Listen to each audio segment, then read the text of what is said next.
people don't like how zen yoga practices are. In fact, sometimes you'll go to a yoga practice and all of a sudden they'll tell you to do lion's breath and you have your tongue sticking out and you're like, some people aren't into that. Some people are into rage yoga, which is a new type of yoga out of Canada that could quickly spread here to the United States. What is rage yoga? Well, it's supposed to be the type of yoga that allows you to swear, drink, and just be as foul as you want to be. Let me give you more details. Created in Canada by resident Lindsay-Marie Istace after the really painful breakup of a long-term relationship, rage yoga is meant for those who are hoping to improve their posture and flexibility but have never felt at ease in a modern yoga studio. She says, want to better your strength, flexibility, and become zen as fuck? Enjoy the occasional F-bomb or innuendo? You've come to the right place. Now we have a quick Instagram post kind of demonstrating what rage yoga is like. Take a look. Overall, rage yoga just involves a lot of drinking, swearing, and being zen as What a good way to work on my physical and mental health all in one go. That is zen right there.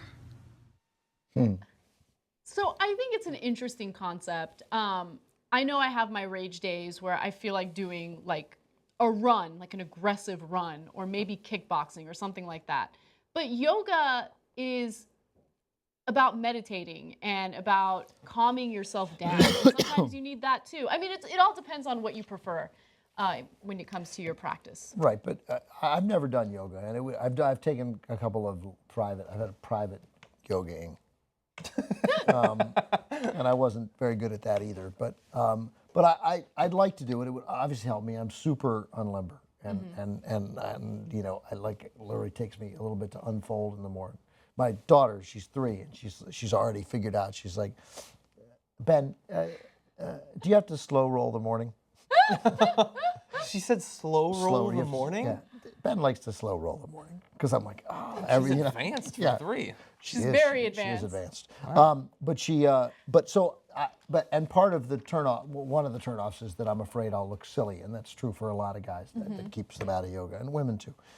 So I don't know. This appeals to me because because one of the things that I want to be able to make fun of what's happening. Also, like, you know, if I can't straighten my legs, which I can't, right, for most things, then I'm like, I want to be able to curse.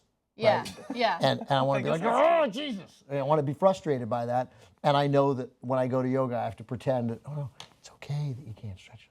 Everybody goes just at their listen own, to your body. your body. Your pace, Ben's pace is Ben's pace. You know, and I want to be like, it's kind of condescending. Right. Yeah. I want to choke you right now. Yeah.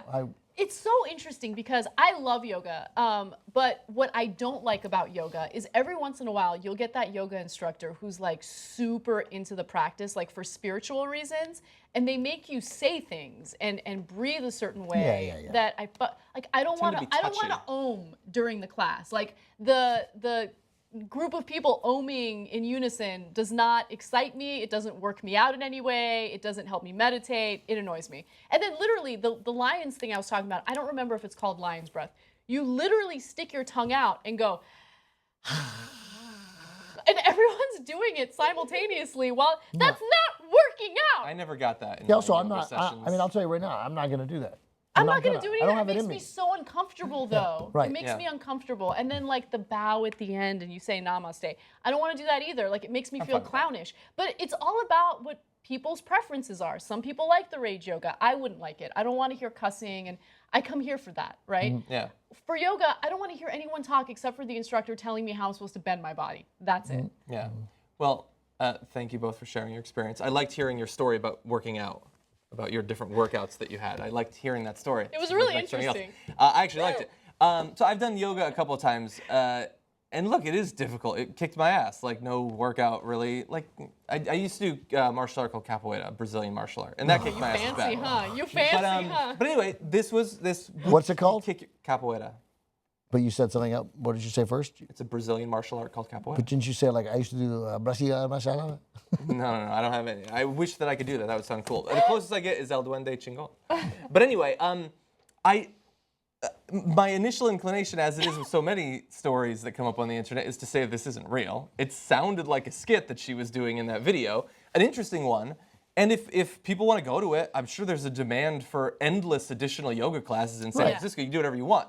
The thing is, theoretically, maybe yoga serves a purpose because of the way that it's structured, like you said, and there are other things that you can do, like I recently did Krav Maga again for a while. Like, that is a great place to go. You can't necessarily swear, although it would be improved by that, but you're letting out frustration and aggression, and you're trying to kill people. Like, maybe if that's what you want, but I guess, I mean... Nothing sounds more made up than Krav Maga.